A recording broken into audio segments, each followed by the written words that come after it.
Okay, cool. Yeah. Yeah, thanks for following. I usually post my updates on YouTube, and then I'll tweet about whenever I have videos finished or when I'm about to go live. So definitely will give you guys a shout whenever I finish the videos. It's a pretty emotional game too. It's a lot like Life is Strange. Yeah, the graphics really realistic. Yeah, sure. Ask me anything. AMA. That's why I'm here. This is my chatting session. Just um, sure. Ask me anything. Oh, I'm sorry about that. You know what? I'm so glad that you asked because I literally like is going through like about the same thing. So yeah, I know how you feel for sure. Yeah, especially when you're heartbroken, right? So it doesn't really matter what the reason is or who's right or who's wrong. You just went through some type of trauma. It is a type of trauma that you're going through, and when you're going through that, you are definitely like your defense mechanism is activated. So the impulse would be to shut down and to withdraw, from your friends or just even family. Like you just kind of want to hide, especially since you said you're pretty shy. I have several friends that are girls. They're pretty shy too, so I understand. I actually like shy people. I like people that are kind of quiet and yeah. So I think like I would say the first thing is to let yourself feel the feelings, but don't dwell on it because too much. Because I actually, went through depression a couple of times, and this one time recently, and it was pretty bad. But I'm like starting to heal, just like starting Twitch and stream, just meet some new people. So that will help, but don't rush it because I know you're gonna be hard on yourself, like trying to think that maybe you should be making friends, you should be doing this and that. I mean, don't do that. Like just think about it like you're like physically hurt, right? So just take a break, like you're in the hospital or you just have to take a medical leave and just do whatever comfort you, eat food, listen to music, watch funny stuff. Don't listen to sad things for sure. And then just, I think Twitch and a lot of the online platforms are a good way to make new friends. I was not really open to that before. Like my most of my friends are just like coworkers or classmates. I actually used to work in healthcare for several years, and then I decided to study psychology after I had my depression. So yeah, I think yeah. See, we met, so we're friends now on Twitch. So yeah. So how are you feeling right now? Uh, is your the heartbreak event pretty recent? 6 months, okay. And how long was your relationship? Yeah, that's very normal. That's very normal. I feel you. Um, it's definitely very normal. I know it's really frustrating, right? Like one day you think you're fine, and then something just triggers you, and then you're just down again. That's normal, but just have hope. Eventually, it doesn't matter if it takes a year or two, or usually I would say at most 2 years. Like I've been through several major events in my life, and I think 2 years is the most. So at some point, you really actually, if you look back, you won't feel the same emotions even if you try to. 8.5 years. Oh my God, that's that's pretty horrible. I'm sorry. I'm so sorry about that. That's a long relation. That's a serious relationship. I think I read somewhere before that It takes about like half of the relationship's time you know. So if you dated for 8 years or married or whatever, and if you get out of the relationship, if average, I'm talking about average, it doesn't necessarily mean it's going to take that long for you to heal. But yeah, I definitely understand. It's definitely tough, especially when you have a long-term relationship like that. So is that your first relationship? Have you had you never really dated other people, right? So I think that actually might be something that will make it a little bit more challenging for you. Because when we first start any relationship, serious relationship in our lives, especially if you're young, we invest a lot more. I think. Sorry, my cats are fighting in the background. But like, boys, please stop fighting. But as as time go by, you're gonna meet more people. I know you feel like you probably just lost the love of your life or something. But the more people you know, the more you can learn to kind of protect yourself. So you learn from every relationship. So see it as an opportunity that you can meet other people. And yeah, you would be surprised because I had a couple of serious boyfriends when I was a teenager, and one of them I was really invested in for years, and even after the breakup, it still took me a long time to let go of the past. But as I met more people and started working, I just invest myself in other things instead of in the relationship, because I think the culture doesn't really matter where you are. We put a lot of emphasis on love and the relationship, right? So you think when you lost it, you kind of lost the meaning of life sometimes, especially if you're young and if you're shy and don't social much. But I would just say, just get comfortable with meeting new people. You never know who's gonna be your next partner, I would say. Yeah, see, that's really good. I understand missing her is very normal, because even if we have a pet for that much time, right? Even just for a few months, we got attached to people. That's very normal. One of the things that made us human is every person, unless someone is a psychopath, everyone needs connection. So missing her is pretty normal. So the process you're dealing with is almost like a grief process, right? So research has shown that people that go through breakups are just like people that go through the death of a loved one family. So you're gonna go through phases where you feel angry, and then you're sad, and then you miss her, and then you also see some of things that weren't working before, and now you know better next time, what you're looking for and what you don't need. I think from personal experience and what I read is just focus on what you don't need, right? Because I think that's gonna help you from getting hurt in the future. So when you see red flags, that's good. I'm so glad that, see, you only have one relationship and you already know like the important things. It took me years like to figure out why, like, why are things not working or whatever. It's because I keep like kind of put myself in the same situation that hurt me, even though I see some red flags at the beginning. So, and also I'm glad you're sharing with me. Like I like learning, hearing stories, and talk about things like this. It helped me learn too.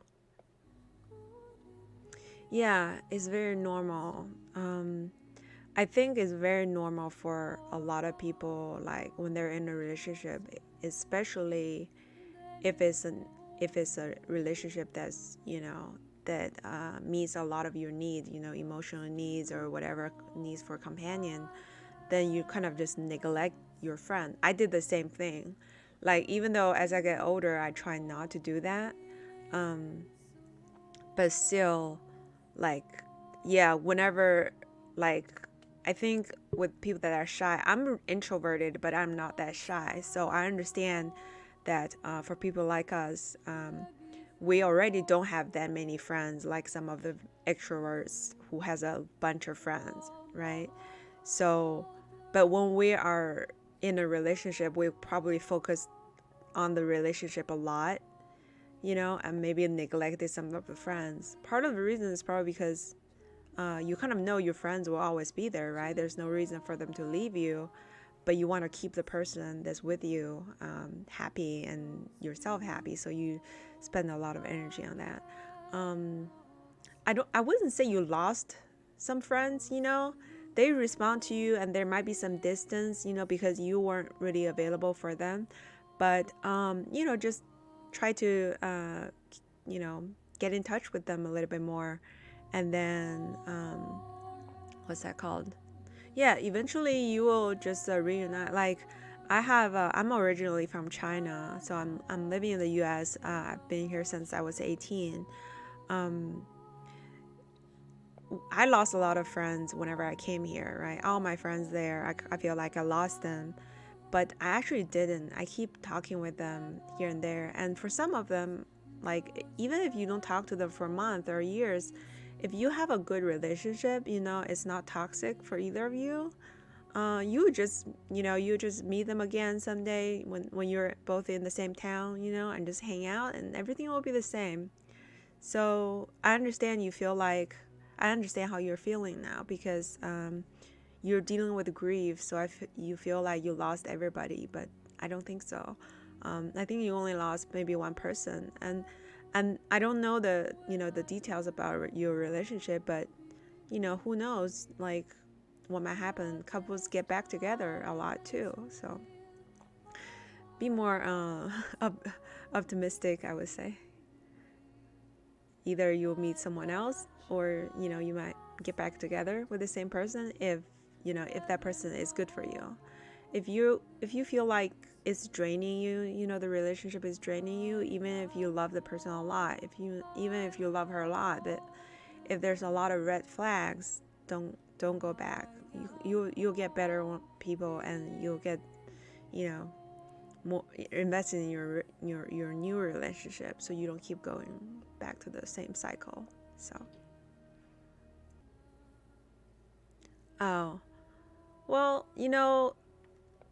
I would say it doesn't really matter who they're with. Like, I have exes that we've been separated for however long, then we're back together again, then it's not working out, whatever.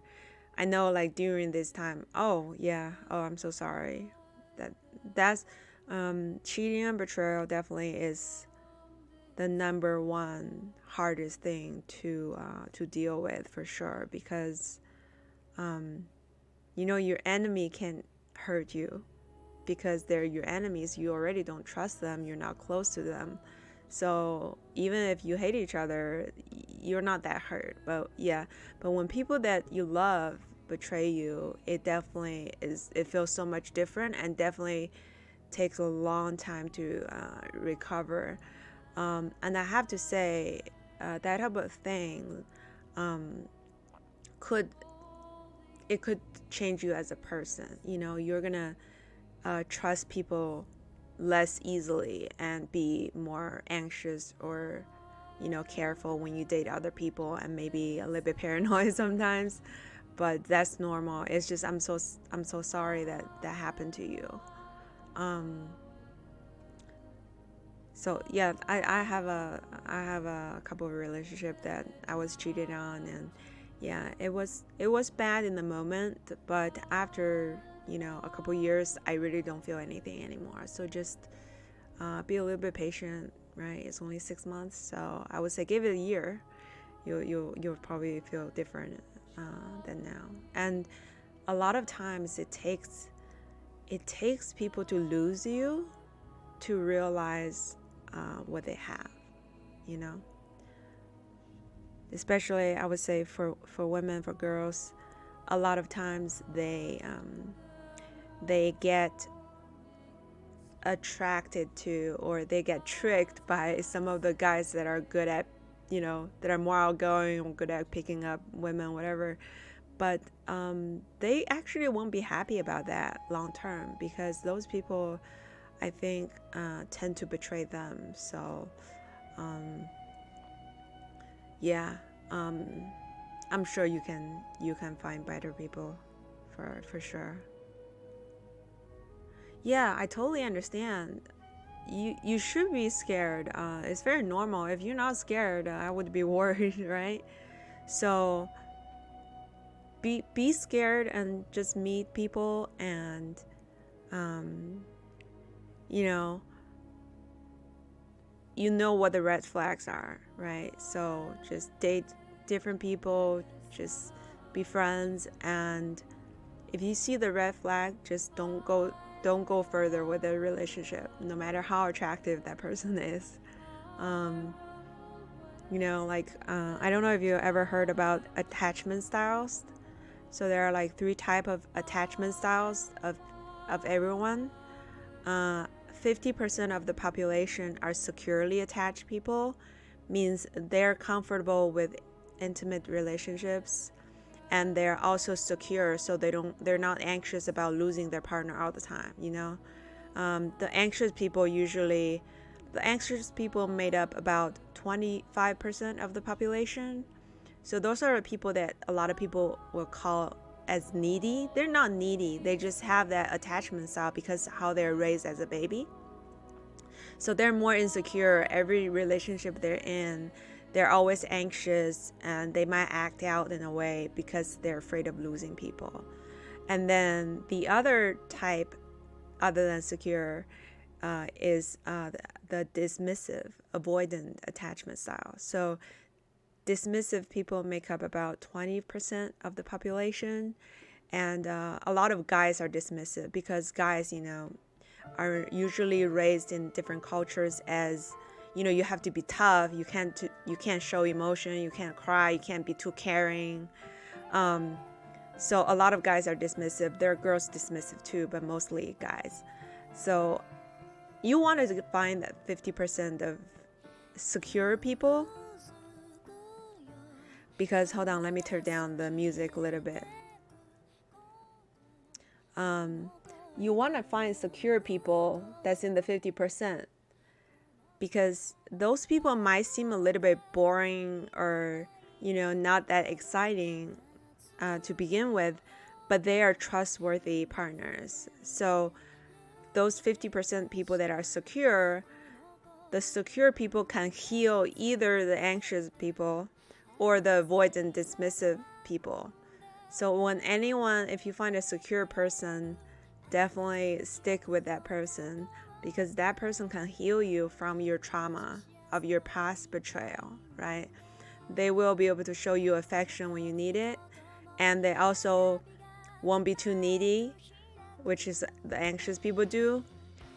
They also wouldn't be so distant, like withdraw. Some people, the dismissive people, they push people away when you get too close, so they don't feel comfortable when there's a healthy relationship. That's kind of sad for them, right? But when you deal with those people, the closer you get, the more they want to push you away. So I don't know which type your ex is like, but I assume she's either of these 3, because that make up like about 95% of the population. And it's interesting too that the most stable couples are secure couples, or at least there's one person that's secure. And for the anxious people and dismissive people, they attract each other. They get into this really unhealthy push and pull relationship. So what you would see normally is a very needy girl clinging on to a emotionally unavailable guy, and then they are like magnet to each other. So the needy girl keep wanting the thing that she didn't have as a baby, so she keep clinging on to the unavailable dismissive guy, right? And the unavailable guy is distant because the parents were even neglective or maybe abusive. So the guy will try to, you know, push the girl away. And then, but he wouldn't leave the girl. It's like he's hooked. He wants people to chase him and grab onto him, but he wouldn't let go. So they get into a very unhealthy, a lot of time you see like a on and off relationship for years, or marriage for years, of people that are just in unhealthy attachment style, tangled together, not really happy, just a lot of drama and roller coaster, relationship. And then the last 5% of people is kind of like the worst. They have the worst. They're like dismissive, anxious people. Like, so sometimes they're very needy, and then sometimes they push people away. They just go back and forth, It's almost like bipolar, right? You have two opposite personalities. So they're very, very hard on themselves because they can't really have a normal relationship with people. They want people to get close to them, and then they push them away. So that's a 5%. So do you know which type you are? Either the secure, the anxious, dismissive, or the anxious, dismissive? The 5% of people. Oh, okay. So she's like sometimes she's very insecure and needy, and then sometimes she's very dismissive and push you away, right? Yeah, that's a tough one. You as a secure guy, is actually she's actually pretty lucky to have you, because a lot of secure people, they are usually once they're in the relationship, they don't really get out. They are pretty functioning. Just they will have a normal relationship. They don't get out. So when secure people meet secure people, they're just gonna live happily ever after, right? So the dating pool eventually actually kind of become having less and less secure people in the pool. So that's kind of the sad part a lot of people are not aware of. Because the secure people, they find each other, or they find someone that actually they can help them become more secure, and then they stay in the relationship. People that are either anxious, dismissive, or mixed, they can't really keep a long-term relationship, They either leave themselves because their defense mechanism make them not to want to be hurt. So they either push people away or just create some drama, acting out. So those people are the people that are left as people age. So the older people get, the more, if you go to the dating market, there will be less and less secure people. So the anxious people just find the dismissive people, and then they think it's like true love because it is very exciting, a lot of drama, a lot of passion.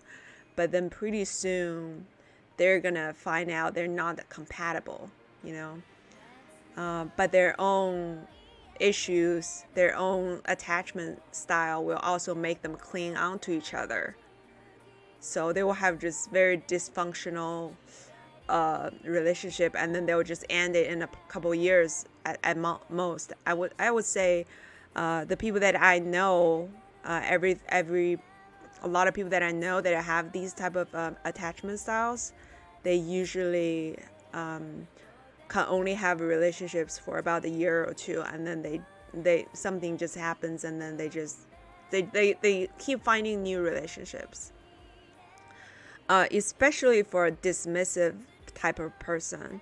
So dismissive people, they always think there's like this perfect partner, and no one's perfect, especially when your relationship become a long-term relationship. You start get comfortable with each other. There will be real life issues to deal with, and they can't deal with that. They feel like their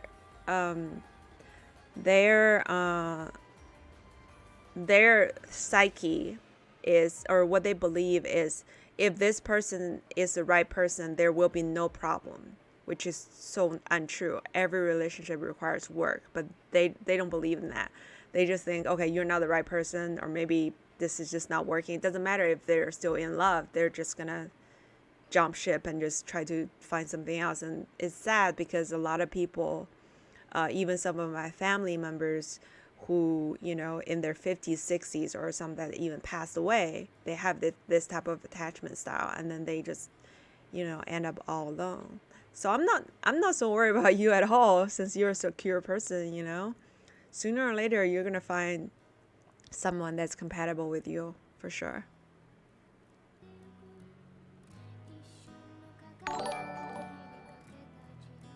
Hi there. Thanks for following. Welcome to my channel. I'm still new to Twitch. Only been here for a week. Has been playing games most of the time, but I study psychology and want to do some chat sessions only too before I go to bed and do some music. Oh, you're welcome. I love talking about this and help my friends. Actually, all my friends come to me about relationship problems for some reason ever since I was young. But yeah, anytime you want to talk, just let me know and we'll talk about it. We'll do a chat session. My schedule right now is I'm trying to stream twice a day for several hours now. I want to get my feet wet first, and then tomorrow I'm gonna be off. I'm gonna be off editing all the videos for Detroit, but yeah, every day I'll be on. So yeah, I will definitely post more content on YouTube and do stream here, talk about more mental health, relationship, psychology stuff, because I really feel like those things were underlooked in many societies and cultures. But I guess I'm glad to see there's more awareness of how we need to really pay attention to our mental health, because it actually will change the chemistry in our brain whenever we're in a sad phase for too long, so that's why I want to study this. And yeah, I would love to talk about it and provide more content than besides game. I feel like there's already enough gamers, so okay, no problem. My pleasure. I've been there. That's why I want to help these people, because I know how tough it is to do it on your own. Alright guys, it's 2 a.m. here, so I'm sure it's late for both of you, so get some rest, and I'll let you guys know when I go live or ready to play some group games, and we can do more chatting sessions like this today. I really like it, and then we can talk with people. Yeah. Good night to you too, and next time you play some game, if I see you on and if I'm available, I'll join and watch you guys play too. Okay.